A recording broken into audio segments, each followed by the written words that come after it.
রাসূলুল্লাহ সাল্লাল্লাহু আলাইহি ওয়াসাল্লামের দরুদ পড়ার আমাদের সুযোগ করে দিলেন। এর জন্য আমরা শুকরিয়া স্বরূপ একবার প্রাণ খুলে বলি আলহামদুলিল্লাহ। আল্লাহ রাসূল সাল্লাল্লাহু আলাইহি সাল্লাম তিনি তার সোনার জবানে বলে গেছেন যে তোমরা যখন মহান স্রষ্টা যে ঘর বানানোর কথা কোরআন পাকের মধ্যে বলেছেন, সেই ঘরে গিয়ে যখন তোমরা একবার সুবহানাল্লাহ বা আলহামদুলিল্লাহ বা আল্লাহু আকবার পড়বে, ভিন্ন জায়গা থেকে এই জায়গায় 1 থেকে নিয়ে 70 পর্যন্ত নেকি তোমাদের নামায় আমল লেখা। আমরা যদি এখানে একবার যদি সুবহানাল্লাহ পড়ি, রাস্তায় চলতে গিয়ে যদি 70 বার পড়ি সমান বরাবর কিন্তু হয়। তাহলে এটা আমার একটা ঘর, যে ঘরের কথা স্বয়ং আল্লাহ পাক কোরআন পাকের মধ্যে বলেছেন বাইতুল্লাহ, আল্লাহর ঘর। আর সবথেকে নিরাপদ জায়গা হলো মসজিদ। এই নিরাপদ এবং শান্তির জায়গা হলে তারপরে মানুষ আল্লাহর ইবাদত করতে পারে। দেখেছেন মানুষ অন্য জায়গায় যদি এর থেকে ভালো জায়গায় বসে আছে বা ভালো বিছানায় বসে আছে, বসে থাকার পরে কিন্তু সেখানে ঘুম লাগে না, লাগে কি? কিন্তু এখানে জুমার নামাজ পড়তে আসে মাত্র আধা ঘন্টা সময় আগে আসে, ওই 15-20 মিনিট সময় আগে আসে। এই 15-20 মিনিট আগে দেখবেন মাথা নিচু করে বসে বসে ঘুমাচ্ছে, কারণ এটা শান্তি এবং নিরাপদ জায়গা। আর শান্তি না হলে কিন্তু ঘুম আসবে না। আসবে ভাই বলুন? সারা পৃথিবী জুড়ে মানুষ একটাই চিন্তা আছে যে আমি পৃথিবী থেকে যতদিন বসবাস করব শান্তিতে কি করে থাকতে পারি এবং সুখী কিভাবে জীবন যাপন করতে পারি। তো আল্লাহ পাক বললেন, হে পৃথিবীর মানুষ শোনো, দুটো জিনিস তোমাদের একসঙ্গে কিন্তু পাবে না, দুটো জিনিস পাওয়া যাবে না। যদি আপনি সুখ যদি পান কিন্তু শান্তি পাবেন না, আর যদি শান্তি যদি পান তাহলে সুখও পাবেন না। কিন্তু দুনিয়াবি চলতে গেলে আমি তোমাদেরকে দুটো জিনিস দিয়েছি, সেই দুটো জিনিস তোমরা যদি বরাবর যদি না রাখো তাহলে দুনিয়াবি জিন্দেগি তোমাদের শান্তিও হবে না, সুখও হবে না। সে দুটো জিনিস কি? এখন পৃথিবীর মধ্যে দেখা যায় বৈজ্ঞানিকরা অনেক কিছু রিসার্চ করে তারা দেখছেন যে মানুষের যদি একটা ঠ্যাং খারাপ হয়ে যায়, ঠ্যাং পাল্টে দিলে হবে। হার্ট যদি গন্ডগোল হয়ে যায়, পেসমেকার বসিয়ে দেওয়ার পরে সেটাকে সুস্থ হবে। এখন যার ব্রেন খারাপ হয়ে যাবে কি দেওয়া হবে? পাওয়া যাবে?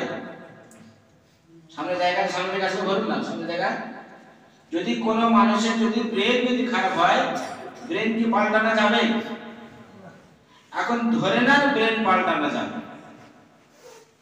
কোথায় ধরে নিচ্ছি মানুষের ব্রেন মগজ পাল্টানো যাবে। তো একটা মানুষের বড় চিকিৎসার কাছে গেল, এখান থেকে লন্ডন গেল চিকিৎসা করার জন্য। চিকিৎসা করার পরে দেখছে ডাক্তার বলছে তোমার ব্রেন খারাপ হয়েছে, ব্রেনটা পাল্টাতে হবে। তো বললে কোথায় যাবো, কোথায় ব্রেন পাওয়া যায়? বলছে তুমি আমেরিকায় চলে যাও, আমেরিকায় গেলে কিন্তু ব্রেন পাওয়া যাবে। আচ্ছা, ওই ব্যক্তি যেখানে লন্ডনে চিকিৎসা করতে গেছে সে আমেরিকায় ব্রেনের জন্য যাবে না? যাবে না। এটা তার মগজে আছে যে গেলে আমি যখন সুস্থ সবাই ভালো থাকবো, তাহলে সে কিন্তু আমেরিকায় তখন যাবে। আচ্ছা, আমেরিকায় যাওয়ার পরে দেখতে পাচ্ছেন সেখানে ব্রেন কিন্তু সব সাজানো আছে, তখন অনেক মাল সাজানো থাকে না। এটা আমেরিকার ব্রেন, এটা জাপানের ব্রেন, এটা ফিলিস্তিনের ব্রেন, এটা ইন্ডিয়ান ব্রেন, এটা বাংলাদেশের ব্রেন, সব লেখা আছে। লেখা নেই ভাই? বলছে দাম কত? বলছে এটা আমেরিকান ব্রেন, এর দাম হলো 5 লক্ষ টাকা। হ্যাঁ, আচ্ছা। এই ব্রেনটা আছে জাপানের ব্রেন, এই ব্রেনটার দাম হলো 5.5 লাখ টাকা। এই ব্রেনটা হলো বাংলাদেশের ব্রেন, এই ব্রেনটার দাম হলো 6 কোটি টাকা। কত?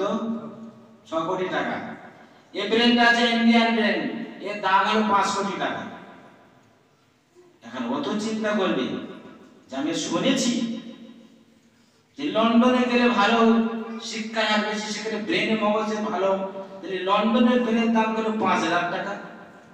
আমি বাংলাদেশ বা ইন্ডিয়ান গেলাম, সেখানে দেখছি ইন্ডিয়ানের ব্রেনের দাম হলো 5 কোটি টাকা, বা বাংলাদেশের ব্রেনের দাম হলো 5 কোটি 6 কোটি টাকা। কিরকম হতে পারে?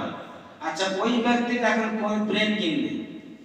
ও 5 লাখ টাকা দিয়ে জাপানি ব্রেন কিনবে না 5 কোটি টাকা দিয়ে বাংলাদেশি ব্রেন কিনবে? আপনারা বলুন, উত্তর দিতে পারবেন না? এই কেনা হলো আশ্চর্য ধরনের বলতা। মানুষ চিন্তা করবে কি, জাপানি, জার্মানি, ইউরোপ কান্ট্রিতে গেলে তাদের ব্রেন মগজ দিকলো, তাদের দামই বেশি হবে। ও তখন ওই দোকানদার যে ভাই ব্যাপারটা কিছু আমার বুঝে আসছে না, যে আজকে জাপানি ব্রেনের দাম 5 লাখ টাকা হলো কেন, আমেরিকার ব্রেনের দাম 5 লাখ টাকা হলো কেন, আচ্ছা বাংলাদেশি ইন্ডিয়ানের ব্রেনের দাম 5 কোটি টাকা হলো কেন? সে চিন্তা করবে না? করবে না? বলছে হ্যাঁ, দাম ব্রেন দামি হওয়ার কারণ আছে।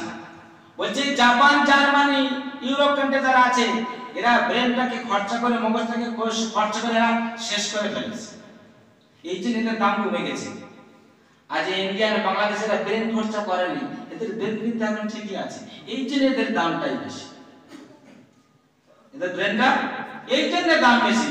এরা মগজমারি করেছে, ইউরোপ কান্ট্রি তারা ওরা মগজ থেকে অনেক কিছু জিনিস বের করেছে, এরা শুধু গেছে মাঠে গেছে আর হাল চুষে খেয়েছে, এদের ব্রেন কিন্তু আর ক্ষয় হয়েছে হয় বলুন। আচ্ছা, জঙ্গল তৈরি করতে গেলে মেহনত প্রয়োজন হয়, জঙ্গল তৈরি করতে গেলে মেহনত প্রয়োজন হয়। ওই জঙ্গলে যখন ফুলের বাগান লাগাবে, মেহনত করতে হবে না? হবে না? ওই জঙ্গলের ঘাস যেগুলো হচ্ছে সেগুলো গ্রিন কালার, হ্যাঁ, ওই জঙ্গলে যে ফুল চাষ, ফুল গাছের কি হবে? সেই ফুল গাছের কালার হবে কিন্তু গ্রিন কালার, হবে না? কিন্তু ওর উপরে মেহনত করা হয়েছে, ওই যে ফুলের বাগান হয়েছে, আর ওই জমির উপরে মেহনত করা হয় না বলে জঙ্গল হয়েছে, হয়নি ভাই? এখন আমরা কি জঙ্গলে বাস করবো না ফুলের বাগানে বাস করবো? আমরা যারা এখানে এসেছি, আমরা জঙ্গলে বাস করবো না ফুলের বাগানে বাস করবো? ফুল, আলহামদুলিল্লাহ, তাই বুঝ আমাদেরকে আছে, আমরা ফুলের বাগানে বাস করতে চাই। আল্লাহ রাব্বুল আলামিন কোরআনের মধ্যে বলে দিলেন, ইন্না মাল উসরি ইসরা, পৃথিবীর মানুষ তোমরা শুনে রাখো, তোমাদের সামনে যখন কষ্ট আসবে, কষ্টের পরে সঙ্গে সঙ্গে তার উপরে তোমাদের ভালো আরামের জিনিস আসছে। যখন যেখানে কষ্ট আছে তারপরে তোমাদের আরাম হবে। পবিত্র কোরআন পাকের মধ্যে 82 জায়গায় নামাজের কথা বলল, আর নামাজ থেকে যারা নামাজ থেকে গাফিল থাকে তাদের আযাবের কথা কোথায় বলল? পবিত্র কোরআন পাকে 50টা নবীর কথা বলল। এই 50টা নবীর বিরুদ্ধে যারা ইসলামের শত্রু ছিল তাদের কথা বলা হলো, এই 50টাই বলেছে। যাকাতের কথা যদি 10 জায়গায় কিন্তু বলে থাকে, তাহলে যাকাতের বিপরীত না দিলে কি হবে? সুদের কথা সেটাও 10 জায়গায় বলে দিয়েছে। জান্নাতে যাওয়ার কথা আপনার 50 জায়গায় বলেছে, আর জাহান্নামের কথাও 50 বার বলে দিয়েছে, সব বরাবর বলে দিয়েছে। আমাদের দুটো হাত দিয়েছে, তাই না ভাই? হ্যাঁ, দুটো হাতের মধ্যে কোন হাতটা দাম বেশি? ডান হাতটা দাম বেশি, কিন্তু আল্লাহ পাক কিন্তু সমান দিয়েছেন। আপনারা দেখেছেন ডিম খান, ডিম, হ্যাঁ, ডিমের কুসুমের মধ্যে ডিমটা আছে, ডিমটার কুসুমটা হয় হলুদ কালারের মতো, হ্যাঁ, হালকা হলুদ কালার, আর উপরে যেটা থাকে সাদা মতো, তাই না ভাই?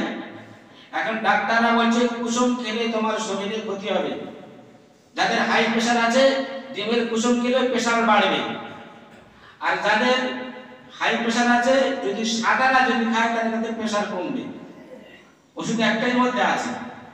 আল্লাহ পাক বললেন আমি সাদা আর হলুদ কালার মিক্স করে রাখো, তোমরা দুটো খাবে, দুটোকে ব্যালেন্স করে দিয়েছি, না গ্যাস করবে আর না তোমার প্রেসার বাড়াবে আর না তোমার প্রেসার কমাবে।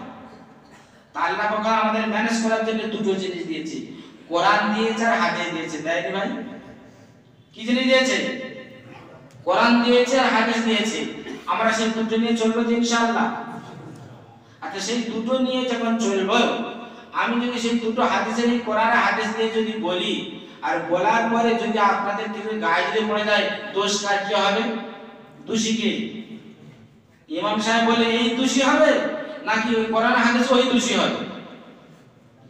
এবারে আপনারা বলবেন না, বলে ওটা বাদ দিয়ে অন্যটা বলুন, ওটা বাদ দিয়ে অন্যটাই বলুন।